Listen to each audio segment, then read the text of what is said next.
You got it?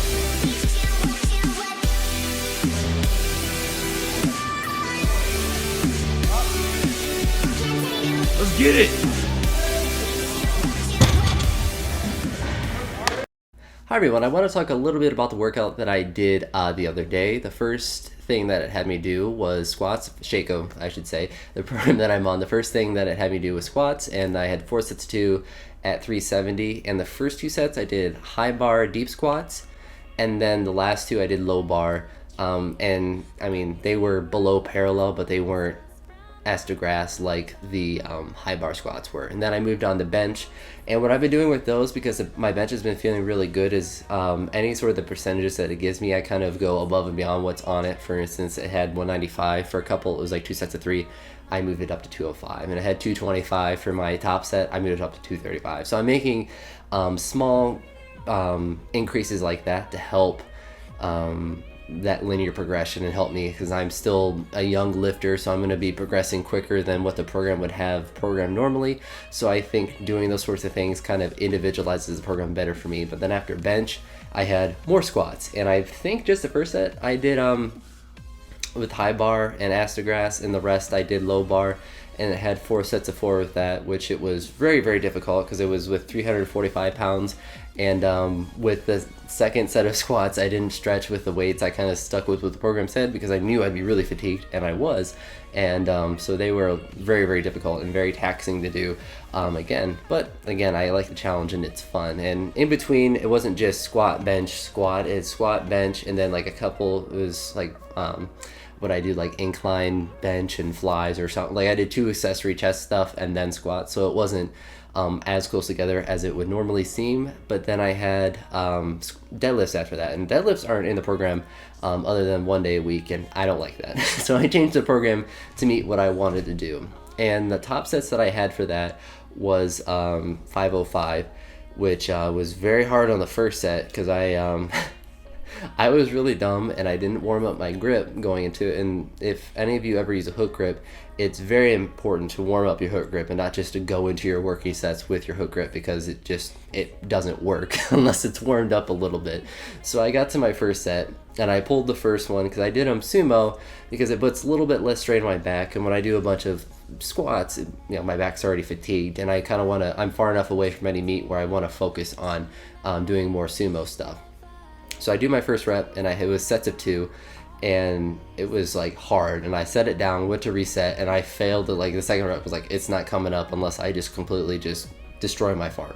So I went and put straps on for that rep, and then for the rest of the sets, I was able, because after the first one I was warmed up, I was able to come back and do sets of 2 for the rest of them. And then on my last set, I think this is like a lifetime PR. I know for sumo, it might be for deadlifts in general, but I did 505 for a set of 5 with a hook grip, which hurt so felt my thumbs were numb by the end of the set, and it absolutely hurt so bad. And my left hand, the video won't show it, but my left thumb is just tore up, and I think that's mostly because my left hand is weaker than my right one in terms of my grip, and my grip's weak in general, but my left one's even weaker than my right one, which makes the hook grip, I think, more strenuous on that hand, at least in terms of like the pressure bruise and like calluses and blisters and whatnot. I guess not really blisters, mostly just calluses. But I was able to hit a set of 5 on my last one, so it was kind of an AMRAP with that. I didn't go in saying like I'm gonna try as many as possible. It was like I want to hit 5, and that was it. And with the Shako programming, I try to do some AMRAPs, and I'm going to do them more, but it really depends on what I'm doing with the different exercises. For instance, the squats, I wouldn't do an AMRAP on the first round of squats. If I was going to do one, I do it on the second round when I'm already fatigued. I wouldn't want to like crazily fatigue myself for the second round because it's kind of programmed in. I want to be able to hit all the sets and reps with the different things. And the same, the reason why I did the AMRAP kind of on the deadlifts, because I knew that was it. That was the last thing I was doing that day. So I was like, you know what, I'm going to go for 5, see if I can, see if my grip holds up, and then that was it. And I think for a lot of people, a big thing with AMRAPs is to smartly put them in your workout, because they will burn you out more than a regular set will, because you are going to failure. And so if you put a bunch of AMRAPs in like your first couple sets or your first couple exercises, you're going to be burnt out for the rest of your workout, especially if they're the big compound movements like squat, bench, and deadlift. you can put AMRAPs in, but you have to be smart about it. And I think what I see a lot of people doing, which I think is really smart, is using the RPE model with an AMRAP. So for instance, if you're doing 5 reps on a bench and you want to do an AMRAP, but then you get to 8 and you're like, you know what, I'm going to cut it off there.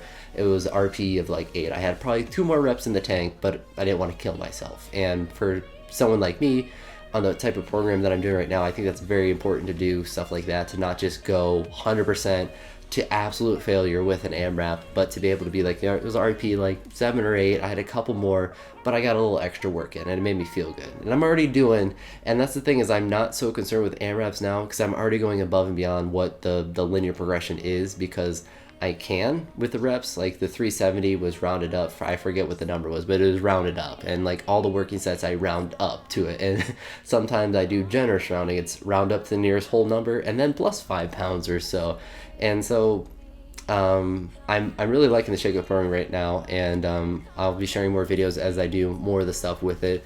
I will be recording tomorrow the workout that I do, and I want to share kind of how the deadlift day works in comparison with the squat day, because they're very, very different. The Wednesday part of the workout is very focused on deadlift. It has deadlift to the knees and block pulls and then bench as well, but I usually add in some sort of squat movement. It may not be a typical squat, but it may be like an Anderson squat or front squat or something that is an accessory, maybe not directly more squats, because I do think the differentiation of exercise that aren't so far away to where it won't carry over but is still similar enough to where it can relate is beneficial to do.